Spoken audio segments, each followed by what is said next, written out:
दोस्तों, दुख, तकलीफें, चिंताएं हर व्यक्ति के जीवन में होती है।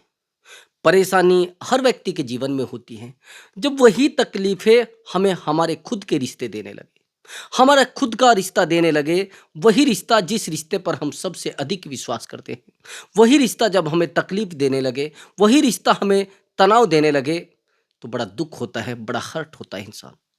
हैरानी की बात यह होती है कि उस रिश्ते को हमने खून से सींचा है, जब वही रिश्ता हमें तकलीफ देने लगे तो हम अंदर तक टूट जाते हैं। मैं बात कर रहा हूं दोस्तों उन रिश्तों की, जिन रिश्तों को हमने संजोया है, दोस्तों जिन रिश्तों को हमने गहराई से सींचा है।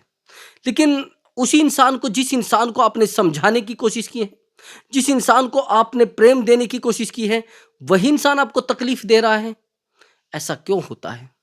ऐसा क्यों होता है कि वही इंसान हमें परेशान करता है, वही इंसान हमारे जीवन को खराब करता है, जिस इंसान को हम समझाने की कोशिश करते हैं। दोस्तों, जरूरी नहीं कि आप अपने जीवन में सभी रिश्तों को निभाएं। सभी रिश्तों को निभाना जरूरी भी नहीं है। जो रिश्ते तकलीफ दे रहे हैं आपको, जो रिश्ते आपको चिंता दे रहे हैं, जो रिश्ते आपको दर्द दे रहे हैं, सही बात तो यह है कि उन रिश्तों की कब्र बनाकर उन रिश्तों को उसमें दफन कर दीजिए। यदि आप चाहते हैं कि आप अपने जीवन को सुरक्षित रखें, आप चाहते हैं कि आप अपने जीवन को बहुत बेहतर तरीके से जीना चाहते हैं, अपने जीवन को दुखों से दूर करना चाहते हैं और ऐसे लोगों से आपको सुरक्षित रखना चाहते हैं, तो ऐसे रिश्तों की कब्र पूरे तरीके से बना दीजिए। ऐसे रिश्तों को कब्र में दफन कर दीजिए। आपको क्या लग रहा है कि ऐसे रिश्ते आपको सुकून दे पाएंगे? अगर आप पीछे लौटोगे तो आपको दर्द देंगे, अगर आप बहुत पीछे जाएंगे और दर्द देंगे। मैं बात कर रहा हूं उन रिश्तों की, जिन रिश्तों को आज आप छोड़ चुके हैं। बार बार वो रिश्ते आपको चिंता देते हैं, बार बार वो रिश्ते आपको दर्द देते हैं। मैं आपको एक छोटी स्टोरी के माध्यम से, कहानी के माध्यम से आपको समझाने का प्रयास करूंगा कि जिन रिश्तों को हम छोड़ चुके हैं, जिस अतीत को हम बार बार याद करते हैं और वो अतीत हमें दर्द देता है, हमें दुख देता है, तो क्या किया जाए कि उस अतीत को याद ही ना किया जाए, उस अतीत के बारे में सोचा ही ना जाए। थोड़ा ध्यान से सुनना जो मैं स्टोरी आपको बता रहा हूं। एक व्यक्ति था जो अपने परिवार से बड़ा परेशान था। इतना परेशान था कि उसको छोटी छोटी तकलीफें बहुत दर्द देती थी, छोटे छोटे दर्द उसको बहुत सताते थे। अब वो परेशान होता है। उसने किसी एक, जैसे महात्मा होते हैं, उसको देखा और एक सन्यासी को देखा। उसने लगा कि शायद जो सन्यासी है, जो महात्मा है, उनका जीवन बहुत बेहतर है। न तो उनके पास परिवार है, न उनके पास कोई बोझ है, न कोई कर्ज है, न किसी प्रकार की चिंता है।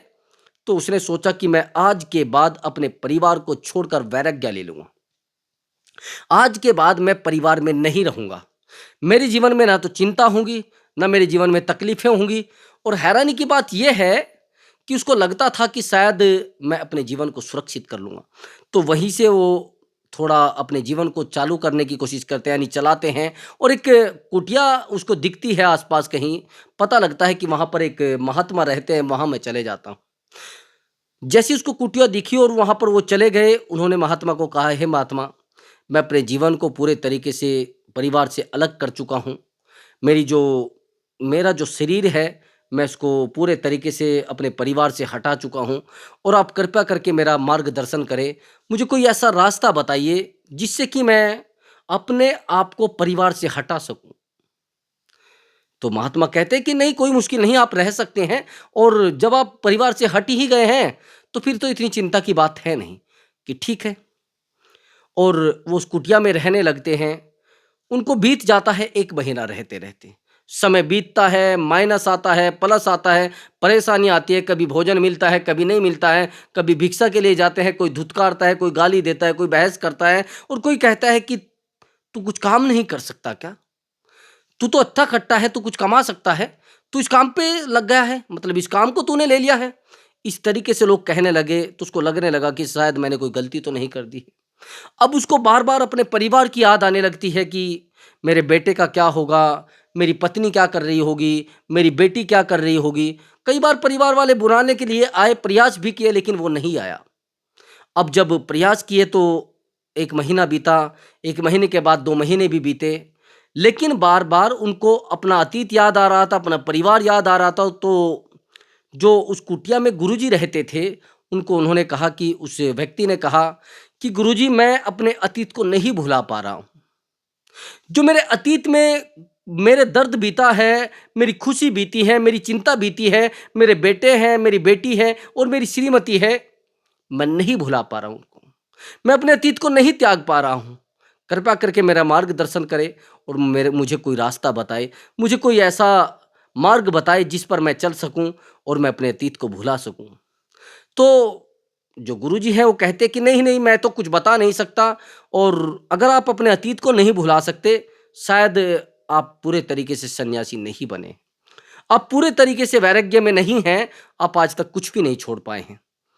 तो उसने कहा, हाँ गुरुजी मुझे भी ऐसा लग रहा है कि मैं कुछ छोड़ नहीं पाया हूँ, मैं कुछ त्याग नहीं पाया हूँ। तो जो गुरुजी होते हैं कुटिया में वो कहते हैं कि मैं तो ऐसा नहीं कर सकता, ना मुझे जानकारी है, लेकिन मैं एक यहाँ से भी कम 10 किलोमीटर एक कुटिया है जो बहुत ऊँची पहाड़ी पर है, वहाँ आपको जाना पड़ेगा। वहाँ पर एक गुरुजी हैं जो आपको एक रास्ता बता सकते हैं, फिर आपको आपके कभी अतीत की याद नहीं आएगी।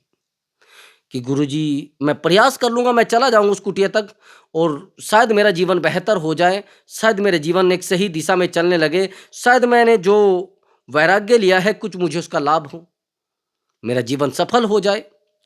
तो जैसे ही गुरुजी बताते हैं तो वो व्यक्ति निकल पड़ता है और शाम होते-होते वो उस कुटिया तक पहुँच जाता है। वहीं पर इन गुरुजी का वो परिचय देता है, वहाँ पर जो महात्मा जो गुरुजी रहते थे उनको कहा कि ऐसे-ऐसे मुझे वहाँ से भेजा है और मैं आपके पास आया हूँ, मुझे अपने अतीत को भूलना है। मेरे जीवन में जो दर्द है, मेरे जीवन में जो कष्ट है, मेरे जीवन में जो पीड़ा रही है, मेरे जीवन में जो बेहतर समय रहा है, मैं उस समय को भूलना चाहता हूँ। अब इस पर महात्मा जी को भी लगा कि ये तो कुछ अटपटा सवाल है, शायद ये सवाल कुछ ऐसा तो नहीं हो सकता, भूल नहीं सकते। वो कहते नहीं, नहीं गुरुजी, मैं आपके पास बड़ी आशा करके आया हूँ, बड़ी आस करके आया हूँ कि आप मुझे मार्गदर्शन करेंगे, मुझे कोई रास्ता बताएँगे, मैं अपने जीवन को सही दिशा में चला सकता हूँ। कृपया करके आप मुझे मार्गदर्शन करें, मैं अपने जीवन को कैसे भी करके मैं हर वो शर्त मानने को तैयार हूँ, अगर आप कोई कहेंगे। तो वहीं पर जहाँ पर गुरुजी के पास जाते हैं, वो जो कुटिया थी वो बड़ी ऊँची पहाड़ी पर थी। अब गुरुजी ने कहा कि ठीक है, मैं आपको एक रास्ता बता सकता हूँ, लेकिन आपको उस अतीत को भूलने के लिए मुझसे कम से भी कम 2 किलोमीटर नीचे एक कुटिया है, वहाँ पर आपको मेरे साथ चलना पड़ेगा। अब उस व्यक्ति ने सोचा ये क्या अटपटा सवाल है, क्या ड्रामा लगा रखा है। उन्होंने कहा कि वहाँ जाइए, वहाँ वो बताएँगे। अब ये कह रहे हैं कि यहाँ से आपको नीचे जाना पड़ेगा। क्या ड्रामा ये लगा रखा है? कौन-सी मुझसे परीक्षा ली जा रही है? कौन-सा मेरे साथ ड्रामा किया जा रहा है? कौन-सा आप ये मेरे साथ स्वांग रच रहे हैं? तो ये सब बोला गया तो गुरुजी ने कहा कि अगर आपको अतीत को भूलना है और आपको अपने जीवन के बारे में जानकारी लेनी है, आपको जीवन को बेहतर तरीके से पढ़ना है, तो आपको मेरे साथ जाना ही पड़ेगा। उस व्यक्ति को तो चाहिए था कि किसी भी तरीके से अतीत को भूला जाए। उसने कहा कि ठीक है, गुरुजी मैं आपके साथ चलता हूँ, तो मैं आपके साथ चलता हूँ, आप मुझे बताइए कैसे-कैसे कब चलना है? उन्होंने कहा कि अभी चलिए तत्काल, कि ठीक है। अब जैसे ही वो चलने लगे तो गुरुजी ने कहा कि एक पत्थर ये पड़ा है, इस पत्थर को उठा लीजिए। अब उन्होंने कहा कि ठीक है, उठा लेता हूँ। अब जैसे ही उन्होंने वो पत्थर उठाया, वो चल दिया। अब गुरुजी के पीछे-पीछे कभी आगे चलता, कभी पीछे चलता। अब पहाड़ी से नीचे आते हुए कभी बैलेंस बिगड़ता, कभी बैलेंस बन जाता, कभी संतुलन बनता, कभी असंतुलित हो जाता। यानी वो व्यक्ति कभी पसीना आ रहा है, कभी रुक रहा है, कभी परेशान हो रहा है, कभी इधर घूम रहा है, कभी इधर डुल रहा है, कभी इधर डुल रहा है। यानी उस व्यक्ति को नीचे आते-आते पसीना आ गया और वो परेशान बहुत ज़्यादा हो गया। इतना परेशान हो जाता है कि वो सँभाल नहीं पाता और जैसे ही वो नीचे आते हैं उस कुटिया के पास जहाँ पर वो गुरुजी उनको लेकर आने वाले थे, वो कुटिया के पास आ जाते हैं और रुक जाते हैं। अब गुरुजी कहते हैं कि अरे! आपने ये पत्थर उठा कर ले आए? कि हाँ, मैं लेकर आ गया हूँ। मैंने उठाने के लिए कहा था, ये थोड़ा ही ना कहा था कि आप इसको लेकर आ जाइए मेरे साथ-साथ। अब गुरुजी ने ये बात कही तो उस व्यक्ति को बड़ा बुरा लगा। अब उसने कहा कि गुरुजी ये कोई कैसा सवाल है? आपने कहा मैंने उठा लिया लेकिन आप अब ये कह रहे हैं कि मैंने उठाने के लिए थोड़ा ही ना बोला था। अब हैरानी की बात ये होती है, सोचने की बात ये होती है कि जब ये चीज़ बोली गई तो उस व्यक्ति को भी नहीं पता था। गुरुजी ने जितना बोला था उसने उसने सुन लिया। अब जो मेन निष्कर्ष निकल के आया है, मेन परिणाम जो आया है निकल के, गुरुजी ने कहा कि आप एक बात बताइए, आप वहां से इस पत्थर को लेकर आए हैं तो आपको कोई दिक्कत नहीं हुई है? कि दिक्कत और तकलीफों जिसकी कोई गिनती ना हो, इतनी तकलीफें मुझे हुई है। इतना मेरा संतुलन बिगड़ा है, इतना मेरा बैलेंस बिगड़ा है, जिसको मैं संभाल नहीं पा रहा था। जैसे ही मैं ऊपर से नीचे आता जा रहा था, तो मेरा पूरे तरीके से बैलेंस बिगड़ता जा रहा था, पूरा संतुलन बिगड़ता जा रहा था। अब गुरुजी कहते हैं कि देखो, यही सेम बात आपके जीवन में फिट होती है, आपके जीवन पर लागू होती है।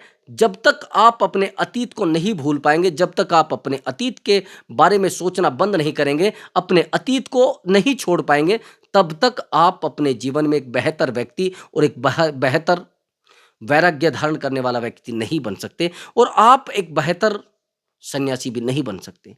आपको अपने जीवन को, जो पहले जीवन में आपके बीता है, उसको त्यागना पड़ेगा। कुछ रिश्ते इस तरीके के, जैसे पत्थर है उस तरीके के होते हैं, अगर उनको आप अपने साथ लेकर चलोगे तो वो आपके जीवन का बैलेंस बिगाड़ते रहेंगे, आपके जीवन का संतुलन बिगाड़ते रहेंगे, और आपको सीधे रास्ते पर चलने में बड़ी कठिनाई होगी, बड़ी दिक्कतें होगी, बड़ी परेशानियां होगी। यदि आप चाहते हैं कि आपको जीवन में सब कुछ बेहतर मिले, जीवन में आपके सब कुछ बेहतर हो, आपके जीवन में सब कुछ अच्छा हो, तो ये जो संतुलन बिगड़ने वाली प्रक्रिया है, इसको बंद करना पड़ेगा। और आपके अतीत के बारे में जो भी ख्याल आपके मन में आते हैं, जो भी चिंताएं आपके मन में आती है, उनको छोड़ना पड़ेगा। सबसे पहली बात, जो व्यक्ति छोड़ना सीख लेता है, जो व्यक्ति छोड़ना नहीं सीख पाता, और जो व्यक्ति छोड़ना सीख लेता है, उसके जीवन में उसको कोई हराने वाला नहीं होता, उस व्यक्ति को कोई हरा ही नहीं सकता। कुछ रिश्तों को छोड़ना बहुत जरूरी होता है, कुछ रिश्तों को त्यागना बहुत जरूरी होता है। मैं आपसे एक बात पूछना चाहता हूं, आप कहेंगे कि हाँ गुरुजी यही है। यदि प्रभु श्री राम के जीवन से वो 14 वर्ष का वनवास हटा दिया जाए,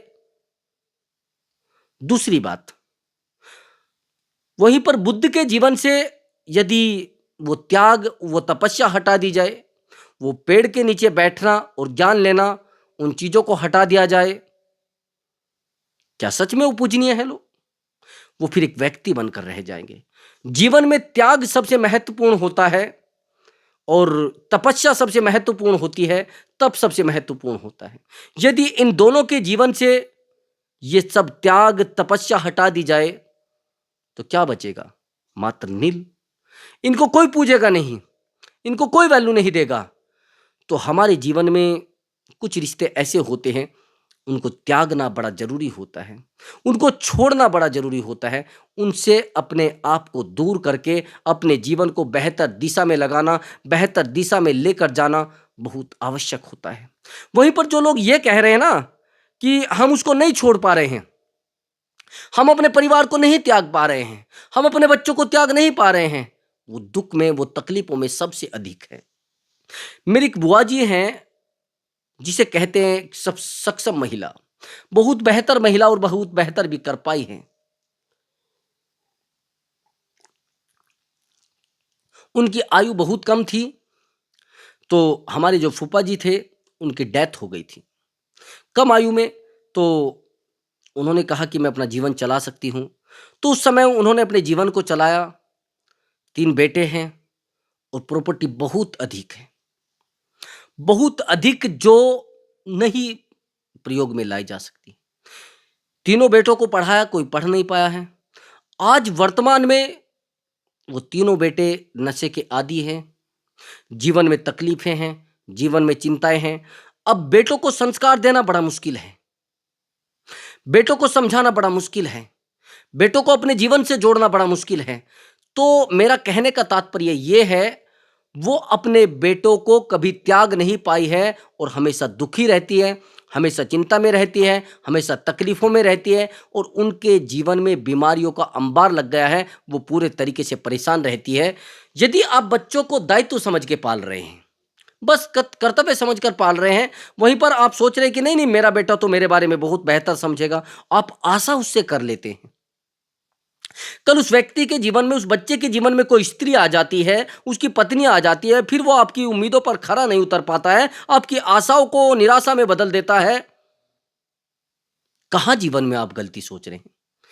ये जीवन की आपकी गलती है, ये तकलीफें आपकी है, आपने उससे उम्मीदें की है, आपने उससे आस की है। यदि आपने आशा की है, तो मेरा मानना आपने बहुत बड़ी गलती की है। आपने दायित्व समझना चाहिए था बच्चे को पालने पर, बच्चे का पालन पोषण करने समय आपने केवल कर्तव्य समझना चाहिए था। यदि आप कहेंगे, आप फिर ये कहेंगे कि ऐसा क्यों होता है? भई, जो लोग हमें हमारे पैदा होने पर खुशी मना रहे हैं, वही लोग जला भी रहे हैं। अगर परिवार को सही तरीके से देखा जा रहा है, हमें हमारे परिवार वाले जला रहे हैं। अगर सही से जीवन की गणना की जा रही है, तो फिर कहाँ है प्रेम? बस स्वार्थ ही तो है। जब तक आप बैठे हैं, आपके स्वार्थ के लिए लोग आपके पास बैठे हैं, लेकिन जिस दिन उनका स्वार्थ पूरा हो गया, तो आपको छोड़ दिया जाएगा, आपको तकलीफों में छोड़ दिया जाएगा। तो मैं यही कह रहा हूं कि जीवन में यदि आपको आगे बढ़ना है, यदि सफल होना है, बहुत बेहतर जीवन को रखना है, जीवन में हर चीज को बेहतर देखना है, तो सबसे पहले अपने अतीत को त्यागना पड़ेगा, अपने भूतकाल को छोड़ना पड़ेगा। कि कहीं मैं तो, देखो आपने कुछ लोगों को देखा होगा, वो कहते हैं कि मैं एक बहुत बेहतर व्यक्ति था, मेरे पास बहुत पैसा था, मेरे पास बहुत बड़ी फैक्ट्री थी, मेरे पास बहुत सारा धन था, लेकिन आज नहीं है। एक कड़वी सच्चाई है, अमीरी के बाद गरीबी आती है तो बड़ी दुखदाई होती है, बड़ी चिंता उसमें होती है, बड़े दर्द उसमें होते हैं, बड़ा दुख होता है हमें। तो जीवन में हर एक चिंता आ सकती है, हर एक तकलीफ आ सकती है। वहीं पर आपको लगता है कि शायद जीवन में जो दर्द आ रहे हैं, ये मेरे ही जीवन में है, जो मुझे दुख मिल रहे हैं, ये शायद मेरे ही जीवन में है। ऐसा नहीं।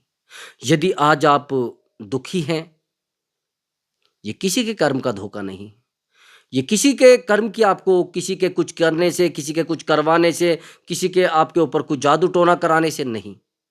ये आपने जो कर्म किए हैं, ये भोगना पड़ रहा है आपको। ये आपने जो गलत किया है, उसका आपको दर्द मिल रहा है, उसका चिंता आपको मिल रही है, और आपको ये लग रहा है कि ये सब मेरे जीवन में हो रहा है, लोगों के जीवन में नहीं है। ये सभी के जीवन में है। ये तकलीफें, ये चिंताएं, ये दर्द, ये अकेलापन सब लोगों के जीवन में है। ये प्रयास और ये कठिन परिश्रम करना, ये सब लोगों के जीवन में है। वहीं पर यदि आपको ये लग रहा है कि मेरे जीवन में सबसे अधिक कष्ट है, नहीं। यदि आप दूसरे व्यक्ति के जीवन को देखोगे, तो आपको लगेगा कि मेरे जीवन में कम कष्ट हैं, दूसरे व्यक्ति के जीवन में ज़्यादा है। जब मेरे जीवन में तकलीफ़ें आई थी, तो मुझे अपने जीवन का दुःख, अपना दुःख सबसे अधिक लगता था। मुझे ऐसा लगता था कि मेरे जीवन में सबसे अधिक दुःख है, मेरे जीवन में सबसे अधिक तकलीफ़ें हैं, लेकिन ऐसा नहीं है। अब आज मुझे लगता है कि मेरा जीवन जो है, वो बहुत अच्छा है, और मेरे जीवन के जो दुःख है, मेरे जो लाइफ़ में दुःख तकलीफ़ें हैं, वो बहुत सूक्ष्म है, बहुत छोटी है, बहुत तुच्छ है। वहीं पर जब लोगों के जीवन को मैं देखता हूँ, लोगों के जीवन की मैं गणना करता हूँ, मुझे लगता है कि उस व्यक्ति के जीवन में मुझसे ज़्यादा तकलीफ है, उस व्यक्ति के जीवन में मुझसे अधिक दर्द है। तो यही तो सब है। अब आगे की बात मेरी समझना। जो व्यक्ति अतीत को नहीं त्याग पाया ना, वो कुछ कर भी नहीं पाया। जो लोग छोड़ नहीं पाए ना, वो आगे भी नहीं बढ़ पाते। जो छोड़ना सीख लेते हैं, उनको मिलना शुरू हो जाता है। जो त्यागना सीख लेते हैं, उनको दुनिया देना सीख लेती है। आया समझ में? वहीं पर आप कहते हैं कि मेरे जीवन में सबसे अधिक तकलीफ़ें हैं। जीवन में तो सबकी तकलीफ़ें हैं। किसी के जीवन में पहले तकलीफ़ें आ जाती हैं, किसी के जीवन में बाद में तकलीफ़ें आ जाती हैं। किसी के जीवन में आपको अकेलापन महसूस होगा, लेकिन अकेलापन कई बार आपके लिए बेहतर साबित हो सकता है। कुछ लोग कहते हैं कि मेरे जीवन में तो मुझे कोई देखने वाला नहीं है। कुछ लोग कहते हैं मेरे जीवन में इतनी तकलीफ़ें हैं कि किसी व्यक्ति के जीवन में होगी नहीं। ऐसा नहीं है। तकलीफें सबके जीवन में हैं, किसी व्यक्ति के जीवन में पहले आ जाती हैं, किसी व्यक्ति के जीवन में बाद में आ जाती हैं, लेकिन तकलीफें सबके जीवन में हैं। और आप कहेंगे कि अतीत को कैसे भूला जाए? एक उदाहरण देता हूँ, बहुत बेहतर उदाहरण। गाड़ी में एक शीशा होता है, सामने लगा होता है, वहीं पर एक शीशा पीछे भी होता है। यदि आप उस शीशे में ना देखकर सामने वाले में, और पीछे के शीशे में देखने लग जाए, आपकी गाड़ी दुर्घटनाग्रस्त होगी, क्या होगी? आपकी गाड़ी का एक्सीडेंट होगा या क्या होगा, मैं आपसे पूछना चाहता हूँ। आप कहेंगे एक्सीडेंट होगा। जब आप जानते हैं कि गाड़ी के सामने वाले फ्रंट ग्लास में शीशे में देखकर गाड़ी को ड्राइव करना होता है, चलाना होता है, पिछले शीशे में देखेंगे तो एक्सीडेंट हो जाएगा। ये लाइफ भी एक यात्रा है। यदि आप ज़्यादा पीछे देखेंगे, तो जो आगे आपको मिलने वाला है, वो आपसे छीन लिया जाएगा। यदि आप जीवन की उन पिछली तकलीफ़ों को बार-बार गाते रहेंगे, चिंताओं को गाते रहेंगे, मेरे जीवन में ये था, मेरे जीवन में फलाना था, जीवन में ढिमका था, तो जीवन में तकलीफ़ें ऑटोमैटिक आती रहेंगी। क्योंकि आप उनको अट्रैक्ट कर रहे हैं, आप उनको बुला रहे हैं। वो तो आपने शब्द सुना होगा ना, दुःख के पास दुःख आता है और खुशी के पास खुशी आती है। यानी खुशी खुशी को अट्रैक्ट करती है, दर्द दर्द को अट्रैक्ट करता है, प्रेम प्रेम को अट्रैक्ट करता है। तो जो आपके पास है, वो चीज़ें आपको अट्रैक्ट करना शुरू कर देंगी। अगर आपके पास आज पैसा है, तो पैसा आपको अट्रैक्ट करना शुरू कर देगा। यानी पैसा पैसे को अट्रैक्ट करेगा। तो वही मैं चीज़ आपको बता रहा हूँ, जीवन में यदि बहुत तकलीफ़ें हैं, सब्र रखिए, वो तकलीफ़ें भी खत्म हो जाएगी। और आप किसी से बहुत अधिक लगाव में हैं और उसको छोड़ ही नहीं पा रहे हैं। देखो, लगाव दुःख का कारण होता है और इच्छाएँ दुःख का कारण होती है। आपको लगाव अगर किसी से हो गया है, अटैचमेंट किसी से हो गया है, उसको जितना जल्दी हो सके हटा देना, नहीं तो आपके जीवन में तकलीफ़ें, बहुत अधिक तकलीफ़ें हो जाएँगी। आपने देखा होगा कि प्रेम एक लगाव है, आकर्षण बहुत बड़ा लगाव है। यदि आपके जीवन में आकर्षण बहुत अधिक है, उसको अपने जीवन से हटा देना।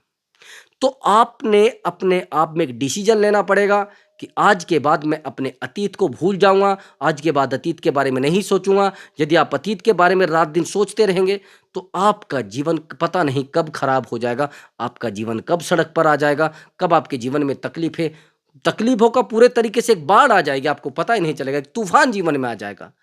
तो यदि प्रिय दर्शकों आपको हमारी वीडियो अच्छी लगी है तो वीडियो को लाइक करें और चैनल को अवश्य सब्सक्राइब करें। मैं अब की बार आपके लिए एक बेहतर वीडियो लेकर आऊँगा और बेहतर रिश्तों को कैसे जोड़ना है, एक ऐसी वीडियो लेकर आऊँगा। प्रणाम मेरे प्रिय दर्शकों।